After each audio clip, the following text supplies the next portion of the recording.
Muy bien, Mateo 24:1 dice así: cuando Jesús salió del templo, dice el versículo, y se iba, o sea, estaba saliendo de la ciudad ya. Observa lo que dice el texto, dice, se acercaron sus discípulos para mostrarle los edificios del templo.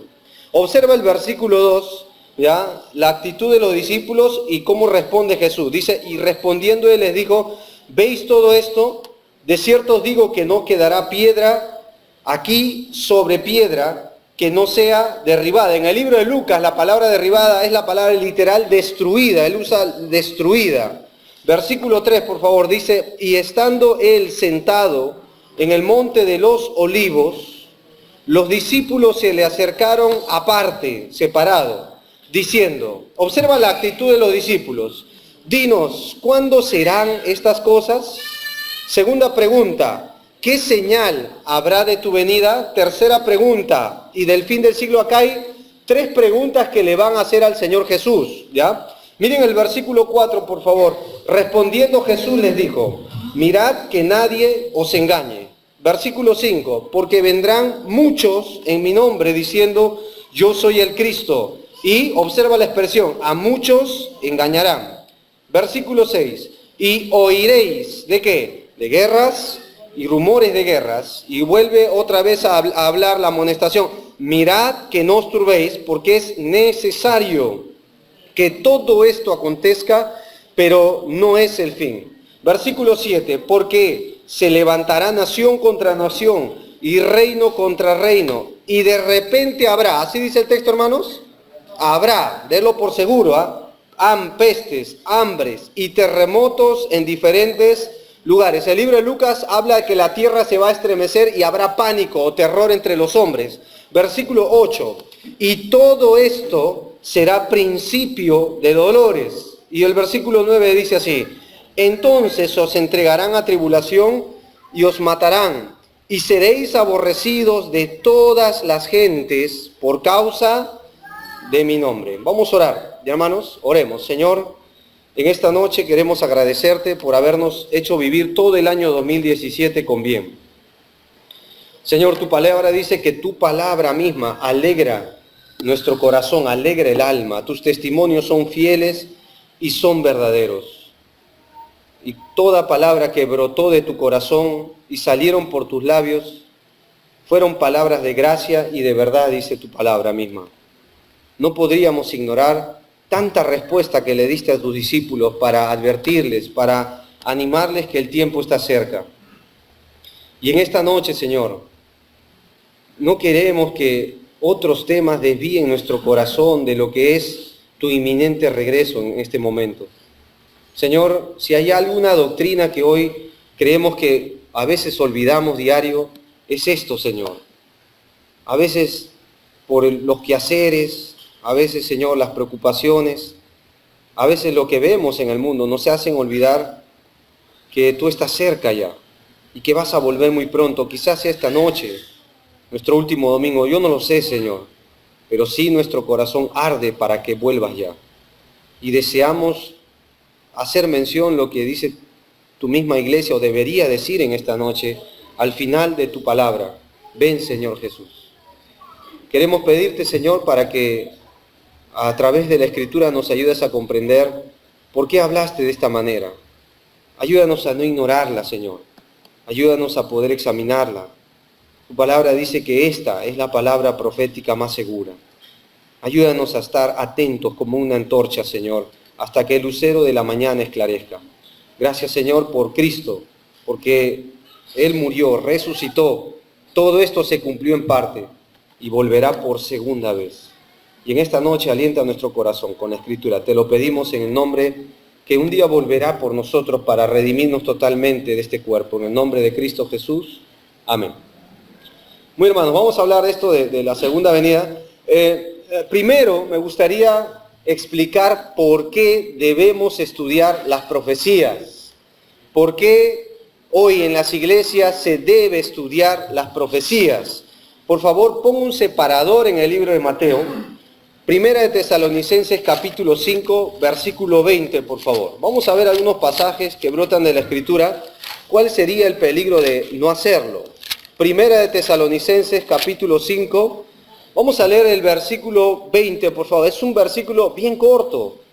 Quizás lo podríamos memorizar en este momento, incluso no tomaría mucho tiempo, pero no deberíamos obviarlo. Miren conmigo, Primera de Tesalonicenses, capítulo 5, versículo 20. ¿Listo? Vamos a leer todos, por favor. Dice, no menospreciéis. ¿Qué dice, hermanos, ahí? ¿Por qué el apóstol Pablo tomó tiempo para poner un no tan alto acá, tan grande acá? ¿Saben por qué, hermanos? Porque es nuestra tentación tocar temas donde la gente se pueda sentir bien en una iglesia. Hace poquito hablaba con un pastor y el pastor me decía, Brian, no dejes de hablar de la segunda venida de Cristo. Es muy fácil tocar temas para que la gente vuelva y se vaya y se sienta bien, pero no obvies el tema de la venida de Cristo, que es el tema que parece ser voluntariamente se está obviando hoy en día. Acá dice que no deberíamos menospreciar las profecías. Es más, hay una gran bendición para el que estudia las profecías. Apocalipsis capítulo 1, miren, quizás ya viene a tu mente esta cita. Apocalipsis capítulo 1, por favor. Observen conmigo ya de qué trata el Apocalipsis. Algunos cristianos tienen miedo de leer Apocalipsis. A veces podemos equivocarnos en esto, hermanos. ¿Por qué? Porque el mundo ha agolpado a la iglesia hoy, la ha rodeado tanto de eventos futuros a través de películas y nos hacen creer que estudiar las profecías es un miedo y que estudiar las profecías es algo que ya nunca vamos a poder entender. Pero no olvidemos que esta palabra es para nosotros, la iglesia. Hace poquito que estaba de viaje, yo le pregunté a pastores, hermanos, ¿para quién fue escrito Apocalipsis? Y todos me dijeron, para los impíos. Pero está mal eso. ¿Saben por qué? Porque Apocalipsis fue escrita a la iglesia. Miren el versículo 1, ¿de qué deberíamos hablar cuando hablamos de Apocalipsis y las profecías? Versículo 1, ¿cómo empieza? La revelación de los eventos. ¿Así dice, hermanos? De Jesucristo. ¿Quién es el centro de la profecía? ¿Saben quién es? No es las guerras, no es el anticristo, no es lo que hoy se ve en las películas. Es Jesucristo mismo. Y es más, miren el versículo, ¿qué dice ahí? Que Dios le dio para manifestar a quienes, a su siervo, las cosas que deben suceder pronto, y las declaró enviándola por medio de su ángel a su siervo Juan. Mira el versículo 3 con respecto a las profecías. Bienaventurado, más que feliz, dichoso, doblemente feliz, el que lee. 2, y los que oyen las palabras de qué, hermanos, de esta profecía, y guardan las cosas que en ella está escrita, porque el tiempo está lejano. ¿Así dice, hermanos? Está cerca. Hermanos, ¿cómo una persona puede ser feliz hoy en día? Un cristiano, ¿cómo puede ser feliz? ¿Solo viniendo a la iglesia? ¿Solo teniendo una Biblia en brazos? ¿Solo cantando, hermanos? ¿Saben cómo? Leyendo la profecía, oyendo la palabra de la profecía que está escrita acá, pero observando y guardando esta palabra, porque el tiempo está cerca. Es decir, deseando la venida de Cristo. Miren conmigo Apocalipsis 19, para que veas cuál es el centro, ¿ya? ¿Cuál sería el punto de acopio de la profecía? Para que veas. Apocalipsis capítulo 19, observa conmigo el versículo 10. ¿Ya? Con esto me gustaría derribar todo miedo que tenemos de estudiar este libro y todo lo que puede venir, va a venir en el futuro. No puede, sino va a venir. Miren Apocalipsis 19, 10, por favor. Lean conmigo ahí. Dice, yo me postré a sus pies para adorarle. Y él me dijo, mira, no lo hagas.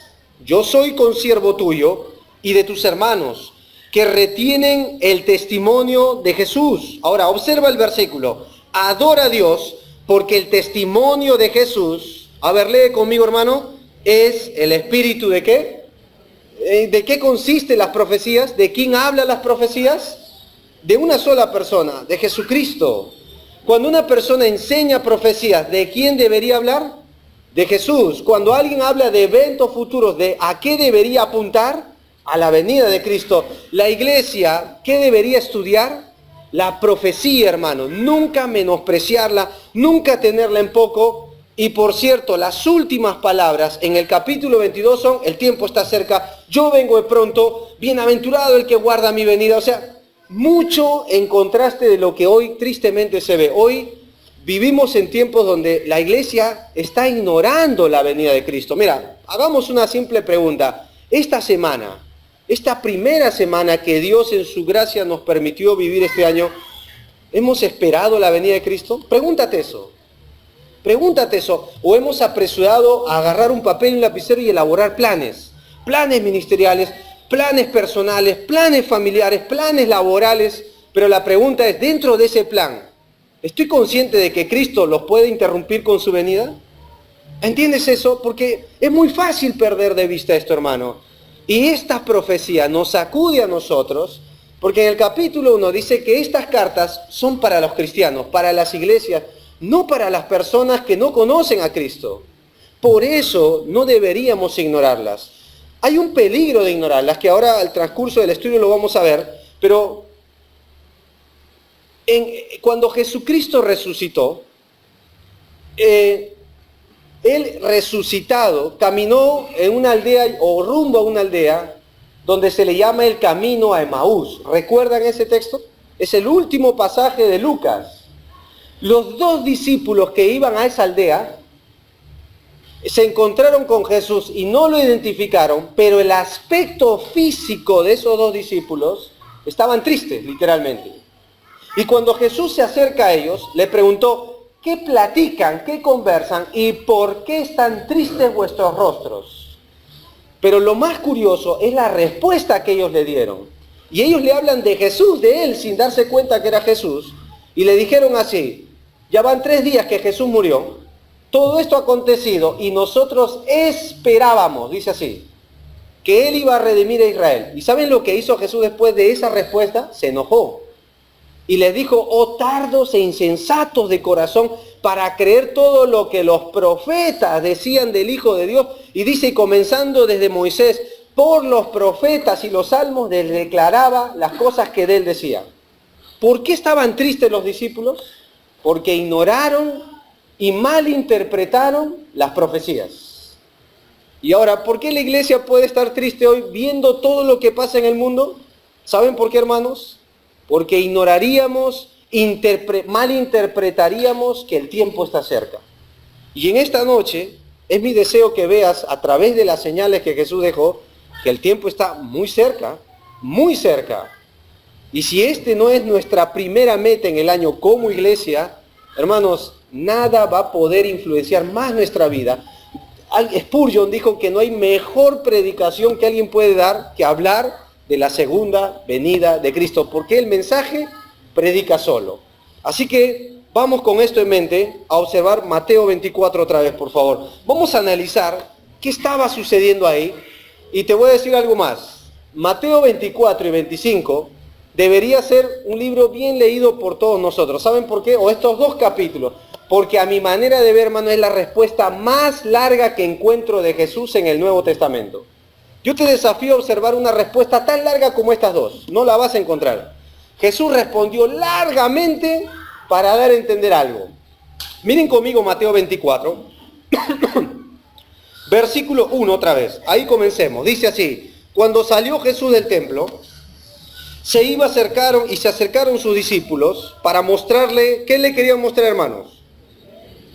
Muy bien, voy a explicarte un poquito, porque para nosotros no sería muy impresionante qué era el templo. En esos días el templo era una estructura impresionante. Los bloques eran bloques de piedra traídos de canteras. El autor de este templo no fue Salomón, quiero aclarar eso, fue el rey Herodes. Por eso puso un grupo partidario llamado los herodianos, políticos metidos con la religión dentro del templo, o también bajo sus intereses económicos, para que lo entiendas. Otra cosa más, el templo, según algunos historiadores, uno de ellos llamado Josefo, decía que de lejos, en la caída del sol, se podía visualizar a kilómetros de distancia, porque tenía espejos que hacían relucir la hermosura del templo. Por eso los discípulos, no es de sorprenderse que cuando vieron el templo, en el libro de Lucas vas a ver que ellos dicen que estaban maravillados de ver el templo. Y cuando Jesús observó esa actitud, les dijo: ¿ven todo esto? Les dijo, no quedará aquí piedra sobre piedra que no sea derribada. Miren el versículo 2, su respuesta inmediata. Respondiendo él les dijo, ¿veis todo esto? De cierto os digo que no quedará aquí piedra sobre piedra que sea, ¿qué dice ahí? Derribada. Ahora, esto de acá, para nosotros no es muy difícil entenderlo. Para los discípulos era imposible que esto sucediera. No muchos años después, por historia sabemos, que vino un emperador llamado Tito. ¿Saben lo que hizo Tito? Le puso andamios al templo y sobre los andamios le puso fuego. Recalentó tanto el templo que las piedras empezaron a reventar. Y tú dices, ¿por qué le prendió fuego? Porque el templo por dentro estaba recubierto de oro. Y según el primer templo de Salomón vas a ver que por dentro todo era oro. Para extraer ese oro pegado o enchapado, para que lo entienda, recalentaron tanto a fuego tan intenso el templo que las piedras se quebraron. Y cuando los hombres empezaron a ver que el oro empezaba a diluir por los costados, literalmente sacaban piedra sobre piedra y no quedó piedra sobre piedra que quede derribada. Todo quedó destruido. Y hasta el día de hoy se dice por geografía que donde debería estar el templo está la que sería la mezquita de Onán, que es una de las profecías que Jesús dijo hasta que el tiempo o los gentiles iban a hollar Jerusalén. Parte de eso ya se está cumpliendo.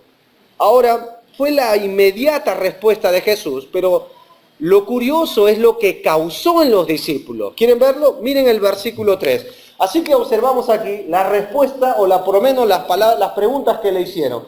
Esta es la palabra profecía que hemos leído acá. El significado es proclamación de mente y consejo, hablar que viene adelante o proclamar consejo divino. También se usa para predecir el futuro. Vamos a ver algunas preguntas que le hicieron al Señor Jesús. La primera pregunta es, ¿cuándo? Observa conmigo el versículo 3 y en eso nos vamos a basar.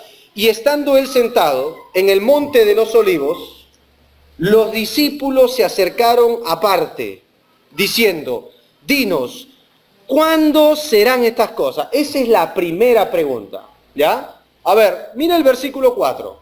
¿Qué dice el versículo 4? ¿Cuál es la primera palabra que aparece, hermanos? A ver, quiero hacerte una pregunta. Cuando encuentras de Jesús, o alguien le preguntaba a Jesús, ¿qué cosa encuentra? Una respuesta, ¿cierto? A ver, vamos a ver si él respondió la primera pregunta. ¿Qué dice ahí? Jesús le dijo, mirad que nadie ¿qué? A ver, le voy a hacer la pregunta yo a ustedes. ¿Jesús respondió la primera pregunta? ¿Qué piensan ustedes, hermanos? ¿Saben por qué les hago esa pregunta deliberada? Porque yo he escuchado predicadores que se agarran de esto. He escuchado pastores enseñar y apuntan cuándo va a volver Jesús. Lo curioso es que Jesús dejó asentado que nadie sabe el día ni la hora. Él nunca respondió la segunda pregunta. Él va a responder la tercera la segunda y la tercera, perdón. Miren el versículo cómo continúa hablando el 3. Observen ahí, la segunda pregunta. Dinos, ¿cuándo serán estas cosas? Segunda pregunta, ¿cuál es? ¿Cuál es la segunda pregunta, hermanos? ¿Qué señal habrá de tu venida? ¿Y cuál es la tercera? Y del fin del siglo. ¿Cuántas preguntas hay? 3. ¿Cuál va a responder rápidamente Jesús? La segunda y la tercera. Y uno se pregunta, ¿por qué Dios, en su sabiduría, no respondió la primera? Así que yo como predicador, si yo en esta noche, hermanos, te digo cuándo va a volver Jesús, te lo voy a poner bien sencillo, en palabras bien directas. Yo voy a pecar, ¿entiendes eso? Yo sería un falso maestro. La condenación no se tarda, me pondría la soga al cuello. Y voy a aclarar esto porque muchos años atrás, en el año 48, en 1848, hubo un hombre llamado Guillermo Miller, un pastor de una iglesia. ¿Saben lo que hizo este hombre? Empezó a hacer cálculos matemáticos basados en esta profecía y después de haber reunido toda una serie de datos, él le dijo a su congregación cuándo Cristo vendría, que vendría un 21 de marzo, dijo él. ¿Y saben lo que hicieron los miembros de su congregación? Subieron a las montañas, se subieron a los árboles para que a las 12 de la noche, para que cuando Cristo venga estén más cerca, dice. Cabe decir que bajaron bien desanimados, porque todo el día pasó y nada pasó. Al año siguiente volvió a reunir otros datos, pidió perdón por el error que había hecho en algunos cálculos, volvió a hacer sus cálculos y la gente volvió a hacer lo mismo. ¿Y saben lo que sucedió? Nada pasó. La aparición de un cometa en esos años sirvió para elevar las expectativas de sus creyentes o sus oyentes. Nada sucedió. ¿Y saben que para colmo lo hizo por un tercer año? ¿Y saben lo que hizo toda la iglesia? Dijeron amén al pastor, subieron otra vez y bajaron. Producto de esto se apartaron de la fe, abandonaron la iglesia, porque se sintieron engañados. Así que yo como predicador, ¿de qué manera podría engañarte diciendo cuándo va a venir Jesús, hermano? ¿Saben que no lo podría hacer? Y vamos a aclarar esto con la Escritura, para dejar claro que no sabemos el día ni la hora. 24:36. Observen lo que dijo Jesús.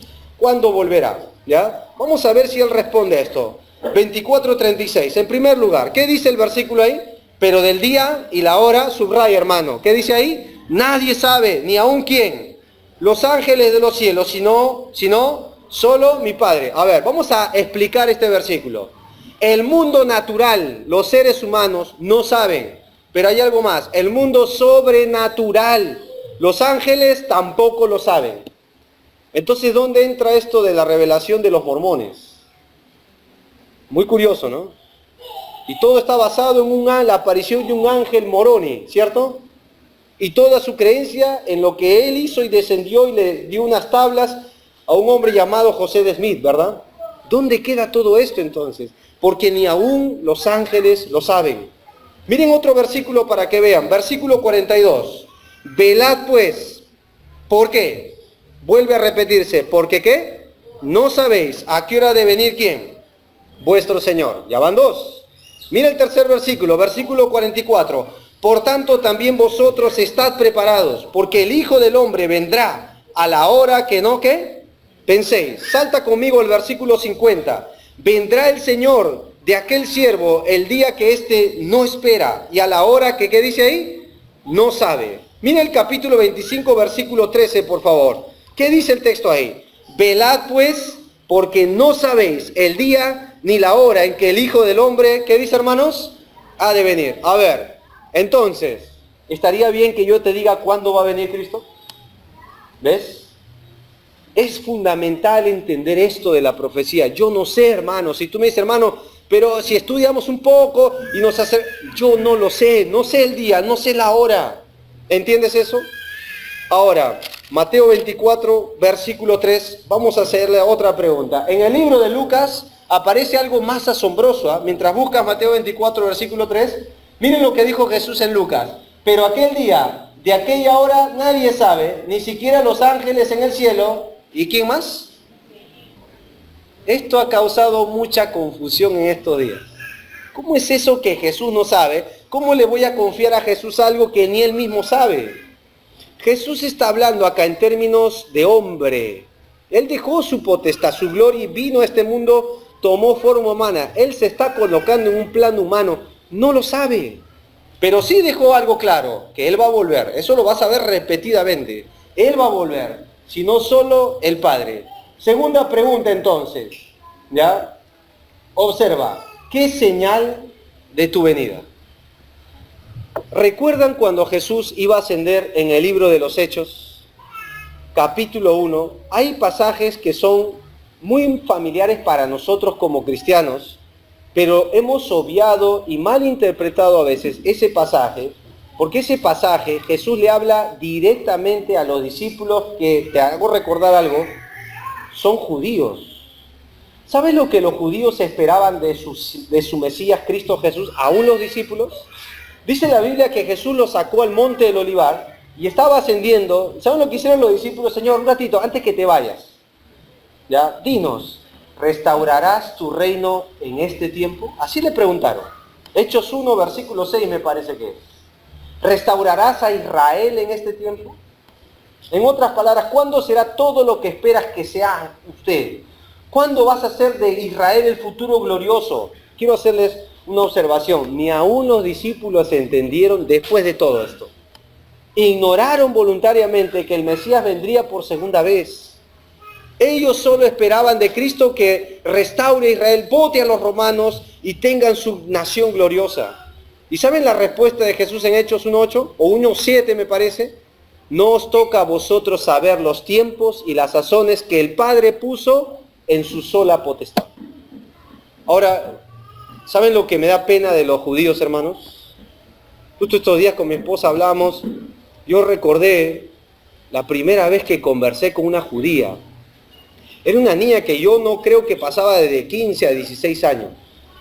Estábamos haciendo una obra evangelística y un amigo llamado Carrizo, él me llamó en un parque y él me llama porque yo veo, mientras compartíamos el evangelio después de hacer un evangelismo general, veía que él se quedó mucho tiempo con la chica y él me llamó, me dice, Brian, ven. Y cuando yo empecé a hablar con la chica y me empezó a hablar, yo pensé que era testigo de Jehová. Yo soy bien sincero con usted, se lo digo. Pero cuando empecé a hablar, yo le dije, tú no eres testigo de Jehová. Me dijo, yo soy judía, soy de la tribu de Neftalí, me dijo. Y me dijo, lo que usted acaba de hablar son puras mentiras. Lo que usted me acaba de hablar es de un hombre que simplemente marcó la historia, pero como hombre, me dijo. Y yo le dije, ¿quién te enseñó todo eso? Su abuela le había enseñado. Y era judía. Yo me olvidé evangelizarle por la emoción de ver a un judío, te lo digo. Es que era la primera vez, yo la observé y me llamó la atención cómo defendió su postura. Pero tú sabes que Israel está como está por esa razón. Mira, yo acá adrede he puesto el himno nacional de Israel, una estrofa. Miren lo que dice. Mientras en el corazón el alma de un judío anhela, y hacia adelante, hacia el este para Sión, el ojo ve, nuestra esperanza no se pierde. La esperanza de 2000 años para hacer, hermano, esto hasta para llorar, ¿eh? Para ser un pueblo libre. ¿Cómo cantamos nosotros nuestro himno? ¿Ellos lo pueden cantar? Porque tienen un velo cubierto, hermanos. Hasta el día de hoy miran hacia el este. ¿Saben qué? Esperando en el monte de Sión que venga su Mesías. Yo creo que hay otra razón para orar como iglesia y deberíamos orar más fervientemente los jueves. Es por la paz de Jerusalén, por la salvación de Israel. ¿Saben por qué, hermanos? Pero son judíos. No te equivoques, de allí vino nuestro Salvador. Si esto no te conmueve, tú sabes lo que hizo hace poco el presidente Donald Trump, ¿no? Y viste lo que provocó alrededor, ¿no? Odio, resentimiento. Y nosotros debemos orar por esta nación. Yo personalmente, hermano, estoy agradecido que Dios usó a Israel para hacer venir en carne humana y en huesos lo que sería la salvación para toda la humanidad. Te voy a recordar algo, nosotros somos gentiles.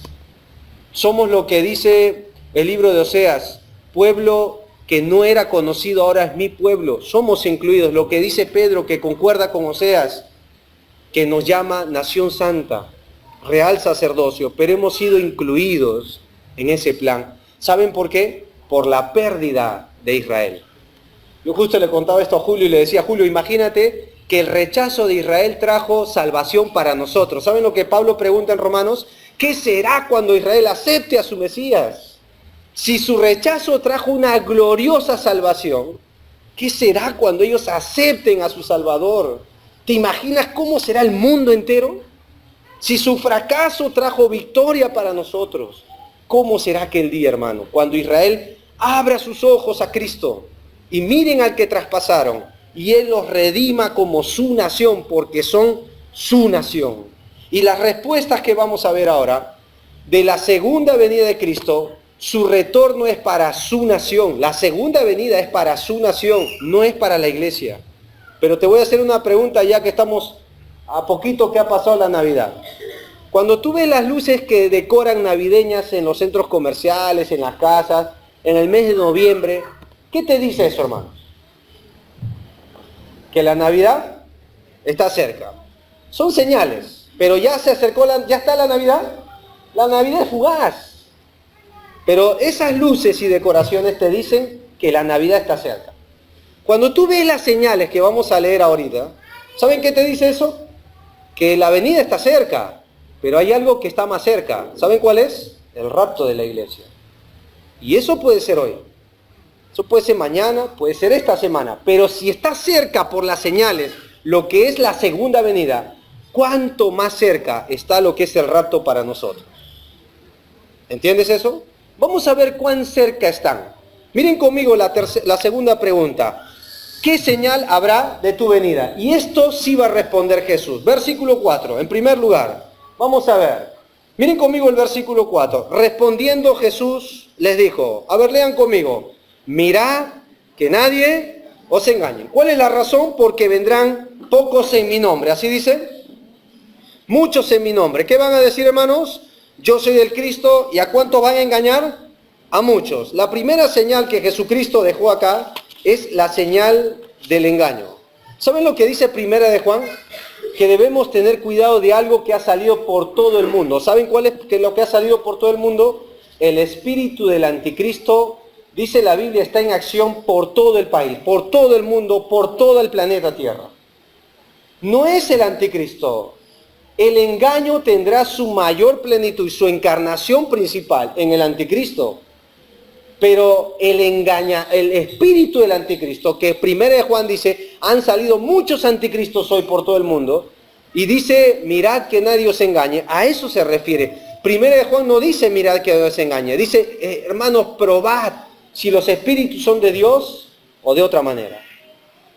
¿Saben a quién le está hablando que no deben ser engañados? A creyentes. ¿Saben dónde va a comenzar el engaño, hermanos? El engaño no es un católico, ¿ah? Lo voy a decir literal, no es un testigo de Jehová, no es otra religión, ¿ah? No es la nueva era. El engaño comienza en la iglesia, dentro.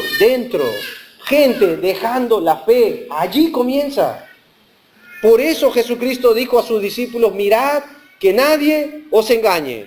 Y la palabra señal es una palabra bien curiosa, es una palabra simeyón, que habla de algo que va en escalada. Y creo yo que estamos viviendo tiempos de engaño como en ningún otro tiempo se ha visto en el mundo entero, ¿eh?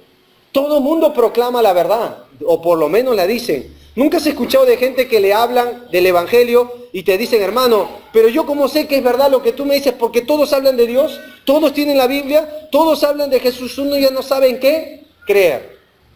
Hace poquito hablaba con el papá de un familiar, me tomó ahí mientras veíamos los cohetes que reventaban y me dijo, ¿qué piensas tú del Papa? Me dijo. ¿Es verdad que es el representante de Dios en la tierra? Qué engaño, ¿verdad? Qué engaño. Pero hay gente hoy que no saben qué creer por la cantidad de engaño que hoy acosa nuestros días. Y hermanos, la verdad te digo algo, ¿eh? Yo no creo, y ya lo he dicho antes, yo no creo que Satanás diga, en la iglesia La Roca no voy a entrar, ¿eh? No, ahí no voy a entrar, porque ahí no creo que pueda. Él no va a decir eso, ¿eh? Su acción ya está. Él ya tiene un plan para nosotros. Y su arma siempre fue desde el principio el engaño. Jesucristo lo llamó a él padre de mentiras. Jóvenes que están aquí, escuchen esto, por favor. Justo la vez pasada hablaba con los yuyos, ¿no? Y les decía, caminen con Dios. Es la única manera de cuidarse el engaño. Estos muchachos que ven un día dejarán de ser escolares. Van a entrar a una universidad donde no es que de repente les van a engañar. Los van a bombardear literalmente, hermanos. ¿Entienden eso? No creo que deberíamos esperar que eso suceda para prevenir. Muchachos, cuídense del engaño. Iglesia, cuídate del engaño. ¿Entiendes eso? Pero es fácil distinguirlo. Mira las palabras de Jesús. Mirad. La palabra es lepo, es decir, no te duermas. Mirad que nadie os engañe. Segunda señal, versículo 6, por favor. Así que la primera señal es la del engaño. Segunda señal, guerras y rumores de guerras. Miren conmigo el versículo 6. Y oiréis de guerras. ¿Y qué más dice el texto ahí, hermanos? Y rumores de ¿qué? De guerras. Pero ¿qué más dice el texto ahí? Mirad que no os turbéis, porque es necesario que todo esto acontezca. ¿Pero qué dice ahí? Pero aún, ¿qué dice ahí? No es el fin. Lo curioso es que en el pasado se llevaron a cabo las guerras con armas muy precarias o convencionales, ¿cierto? Por ejemplo, en la antigüedad se peleaba con jabalina, lanzas, escudo, con paveses, arco, flecha. Incluso las dos primeras guerras mundiales, los que saben historia, se van a dar cuenta que se llevaron a cabo con armas convencionales. Pero cuando uno mira lo que sucedió en Hiroshima, Nagasaki, hermanos, eran bombas nucleares. Ya era otra arma. Y te voy a decir algo que estuve investigando, que me conmovió un poco al ver que el mundo, a pesar que es pobre, y dicen que no hay plata o dinero, ¿saben lo que está pasando en estos días, hermanos? ¿Sabían ustedes que las estadísticas nos dicen que hay un alto porcentaje de científicos e investigadores que están dedicados a la fabricación y desarrollo de armas de guerra? Que la mayor inversión que el mundo hace hoy y su tiempo es en fabricar armas de guerra. Conforme avance el tiempo, Jesucristo dijo que la guerra será una industria, y yo creo que es una industria hoy. Yo te hago una pregunta, ¿quién fabrica algo para no usarlo? Es irónico. Y uno se pregunta, ¿por qué tantas armas de guerra hoy? ¿Por qué tanto armamento en los países? Se dice que por cada persona hay 5 armas de guerra, imagínate. Y Jesucristo dijo que acá iba a haber guerras y rumores de guerras. Muy llamativo. Otra señal que él dio acá. Mira, estas son algunas cosas, fotos que yo puse de hace 2 años que sucedió literalmente en Israel. Esto de acá era una escuela que yo no sé si ustedes vieron la noticia en Canal CNN, cuando esto de acá era una escuela donde el grupo ISIS, los papás estaban recogiendo a los niños en una combi y de pronto sonó un sonido como un silbato y ¡blum! Reventó todo, pedazos de niños por aquí, por allá. Una escuela.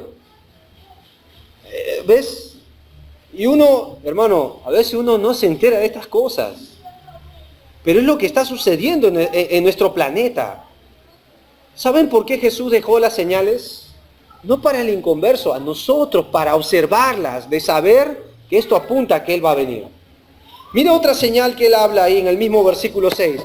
Versículo 7. Porque se levantará, dice ahí, nación contra nación y reino contra reino.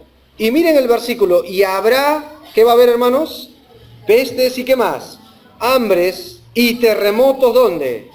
Y esta es la otra señal que Jesús dejó. Y estas son las devastaciones. Yo le puse así devastaciones. Hambre. ¿Sabían que ha crecido la cantidad de organizaciones para recolectar dinero profundo para satisfacer el hambre de miles de personas? Solo que en Sudamérica no lo vemos en gran escala. Eso es otra cosa, hermanos. Ha crecido las organizaciones para dar de comer a gente que muere de hambre hoy en día. Y uno dice, pero no hay hambre, dicen. Algo más, Jesucristo dijo terremotos en diferentes lugares. Y muy llamativo, porque entre 1990 y 1960, o el de 1900 y el 60, hubieron 48 terremotos que sacudieron el mundo entero. Entre el 70 y el 89, 33 terremotos serios estremecieron en partes del mundo. Ahora, entre 1990 y el 2015, hace 2 años, o 3 ya, los 6 primeros meses tenían característica de tener 10 terremotos que mataron hasta la actualidad más de 100.000 personas. La frecuencia ha aumentado cada vez más. Y uno dice, pero no, es las placas, son los meses. Mira, tú puedes usar mucho de científico, pero Jesús lo dijo con anticipación. Y más adelante, al desenlazar, Jesús va a decir, todo esto les digo para que cuando suceda creáis. Ya está sucediendo, hermano. ¿Es familiar estos eventos hoy? ¿Han progresado en nuestros días? Sí lo están haciendo. ¿Qué hablar de las pestes? En la Biblia uno puede comparar la palabra peste con enfermedades, pero voy a poner un alto. Son enfermedades que el hombre no puede controlar. Justo le pregunté a Castillo, al doctor Alan Castillo, por este punto de acá, porque ¿sabían ustedes que la polio, que se pensó que se erradicó con la vacuna SAL, está volviendo a rebrotar? La tuberculosis que se pensó que se había eliminado está aumentando en cifras hoy. La penicilina y otros antibióticos que solían ser tan efectivos para controlarlos, ahora cada vez se hacen más impotentes. Un médico, John Sionsi, dijo que uno de los factores principales que contribuyen a los contagios de enfermedades son los vuelos en avión o los vuelos aéreos, ¿no? Para que sepan. Convierten las epidemias en pandemias, por eso lo primero que hacen es cerrar los aeropuertos. ¿Qué hablar del ébola? Enfermedades, él dice, este doctor, que viajan en primera clase. ¿Es verdad? ¿Qué hablar del SIDA, que es la peor hasta el día de hoy de las pestes, que hasta la actualidad solo en Estados Unidos ha matado 152.000 americanos? El 12% de los reclutas tailandeses de las Fuerzas Armadas tienen el VIH positivo. En Uganda, según una encuesta misionera, el 50% de la población han contraído el VIH. La Biblia nos dice que conforme se acerca el tiempo del fin, esto va en aumento y en aumento. Mi pregunta es, ¿has visto que ha aumentado? Sí, ha aumentado. Ha aumentado. ¿Qué hablar del cáncer, hermano? ¿Cuántas mujeres tienen miedo a esto? Porque se ha erradicado, aunque ahora en hombres y hasta en niños también. Y uno hasta no sabe qué comer, ¿cierto? No sabe hasta qué ropa usar, porque hasta se dice que la ropa es cancerígena hoy. Pero esto ha aumentado. Yo no sé, hermano Marcos, si en tus tiempos se escuchaba del cáncer, ¿no? Pero en estos días se escucha y es un pan diario. Las investigaciones que se hacen de todas estas pestes, de todas estas enfermedades que han ido escalando poco a poco, poco a poco. Y una de las últimas señales, miren conmigo el versículo 8 y 9, por favor. ¿Qué dice ahí? Y todo esto será principio de dolores. Ahora mire esta última señal hasta aquí en este texto. ¿Qué dice ahí? Entonces os entregarán, ¿a qué dice, hermanos? Y os matarán y seréis aborrecidos de todas las gentes por causa de ¿quién? De mi nombre. En el primer siglo se mataron muchísimos cristianos, hermanos. Muchos cristianos. ¿Qué hablar de la Santa Inquisición acá en Lima? Cuando personas por declarar y parar firme por la verdad murieron. Algunos fueron incendiados, uno llamado Juan Hus, John Wesley, Whitefield, torturados por sostener la palabra de Dios. Y conforme avanzan los tiempos, los cristianos van a ser más y más amenazados. Y tú dices, hermano, eso no se ve en mi país. Aquí en el Perú no se ve mucho. Te voy a decir que sí se vio. Hace 2 años, desde que se quiso promulgar esta ley de la unión civil, ¿no sentiste la fe atacada, hermano? ¿Cómo nos hacían escarnio hasta en la JB y todos los programas de televisión de humor? ¿Viste cómo empezaban a hablar de nosotros los cristianos para burlarse y pisotear el nombre de Cristo? ¿Vieron periodistas como este tal Gasterumendi que cruzó la avenida Bancay para confrontar a un cristiano y dijo lo que debe regir en nuestro país, la Constitución no esto, y le tiró la Biblia? ¿Vieron eso? Y cómo ellos abiertamente se declararon, Mavi La Huerta y todos los demás periodistas, nosotros estamos de acuerdo con la unión civil, lo declaramos abiertamente. Hacen burla de los cristianos hoy. Muchachos que van un día a entrar a la universidad, los que ya están, prepárate, van a hacer afrenta de tu fe. Por eso Pablo le dijo a Timoteo, no te avergüences de dar testimonio. Por eso la Biblia dice, Dios no nos ha dado espíritu de cobardía. Ten valor para hablar de Jesús, sé hombre para hablar de Cristo. Hoy es más fácil acomodarse porque hoy se sufre. Y no como quizás otros que son entregados a muerte literal. Pero basta que el mundo espere que un pastor cae, ¿no? En las noticias, ¿y qué hacen? Meten a todos los cristianos. Ya ves, ahí están. Y nos hacen burla, escarnio y somos objeto de oprobio, como dice el libro de Hebreos, como el desecho de este mundo. Pero somos bienaventurados si sufrimos, pero por causa de Él. Gracias a Dios por eso. Y le deberíamos levantar bien en alto la frente de saber que Cristo va a volver por esto. Esto es necesario que suceda. Pero para terminar me hice una pregunta, hermanos. ¿Habrá algún otro pasaje que corrobore literalmente esta escritura? Debe haber algún otro pasaje que empalme con tal precisión lo que Jesús anticipó a sus discípulos. Observen Apocalipsis capítulo 6. Observen el orden de los eventos. Y esta es una gran metáfora. Aquí en esta metáfora ya se usa la alusión de un rollo. De un rollo que tiene 7 sellos. Es como una camisa, ¿no? Cada vez que quitas una camisa ves más.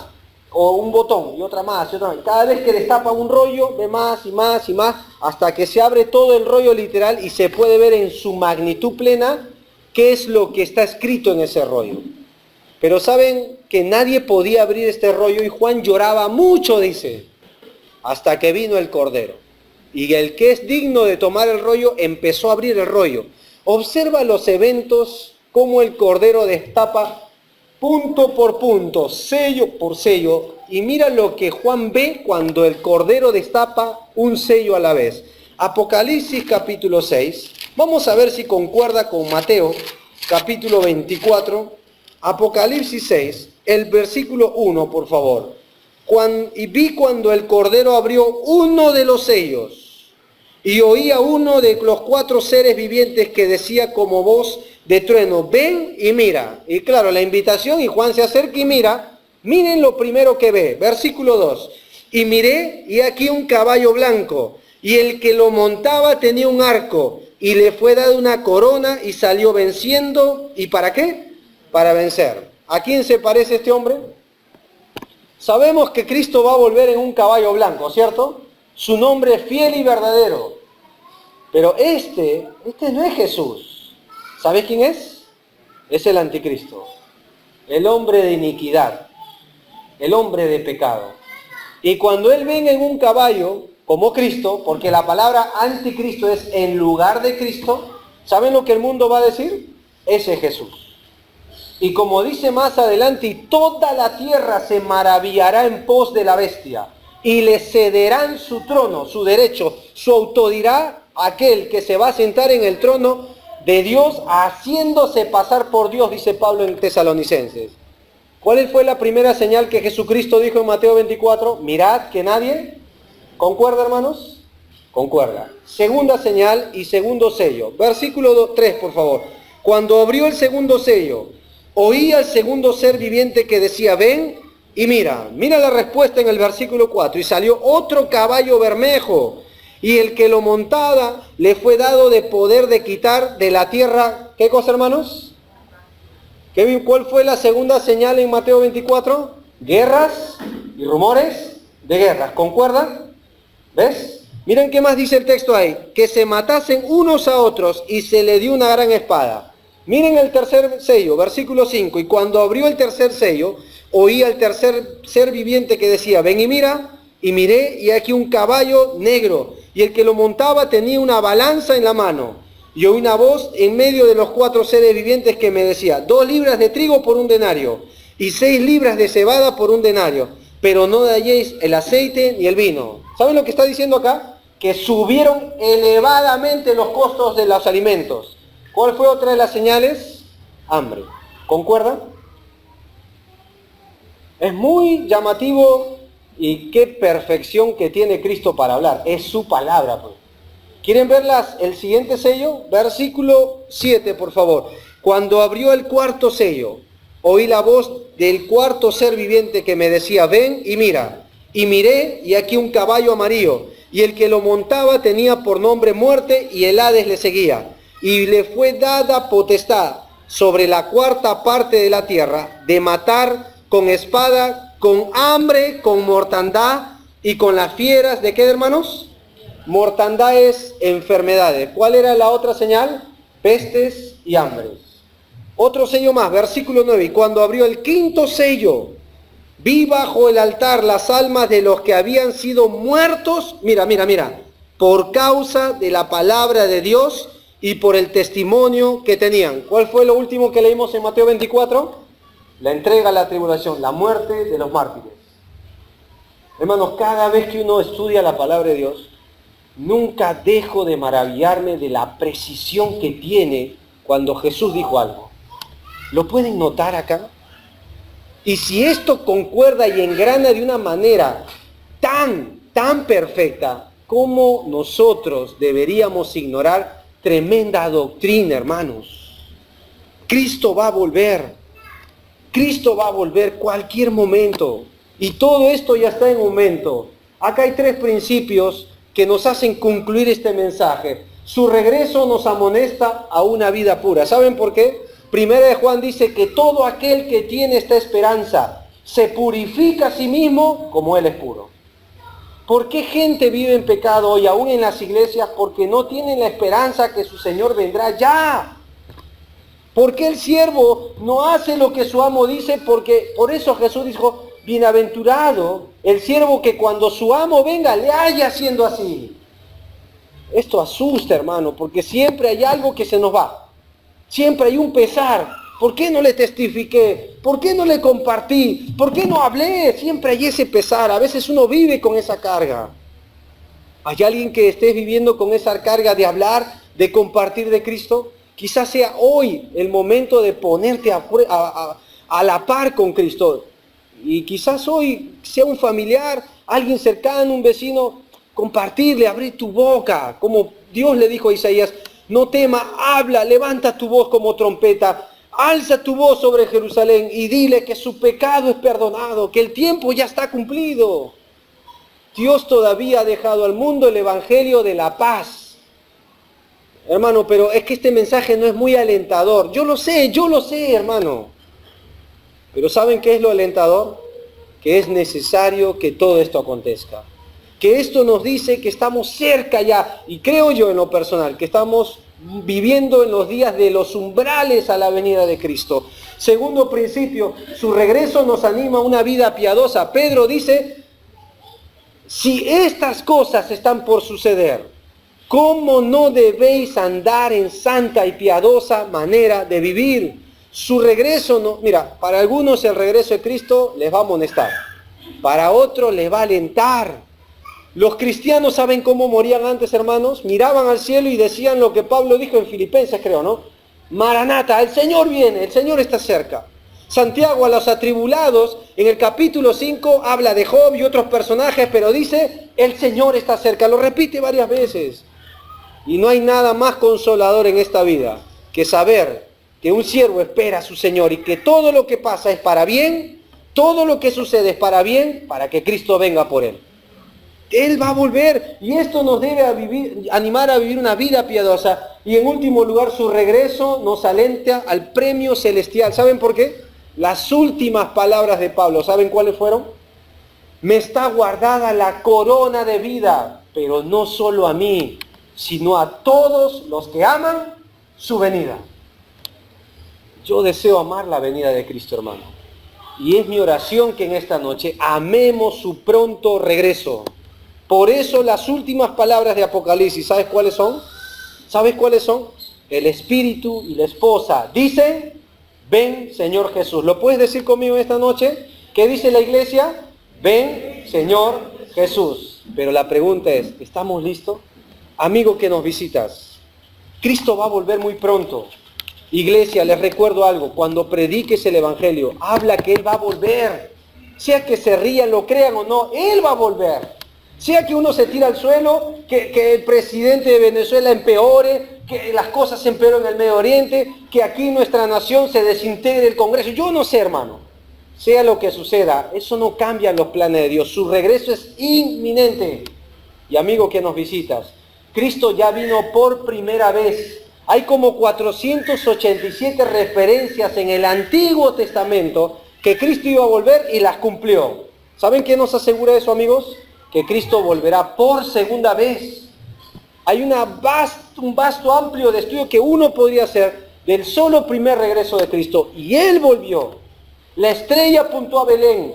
Vinieron los magos, los pastores observaron y el Dios hecho carne se envolvió en tejido humano y vino por primera vez, cumplió la meta. ¿Saben cuál era? Fue a la cruz, resucitó con poder y Él va a volver por segunda vez. Las últimas palabras de los ángeles a los discípulos no fueron de Jesús, fueron de los ángeles a los discípulos que estáis mirando al cielo. Este mismo Jesús que fue tomado de vosotros al cielo, así vendrá como lo habéis visto. Él va a volver. ¿Saben para qué va a volver? Para hacer juicio a las naciones. Hoy es el día de salvación. En este momento es el tiempo de ponerte a cuentas. Y como dijo uno de los profetas, prepárate para venir al encuentro de tu Salvador. Cristo va a volver. Cristo pagó por nuestros pecados. Nos redimió de la maldición que nunca podríamos eliminar nosotros.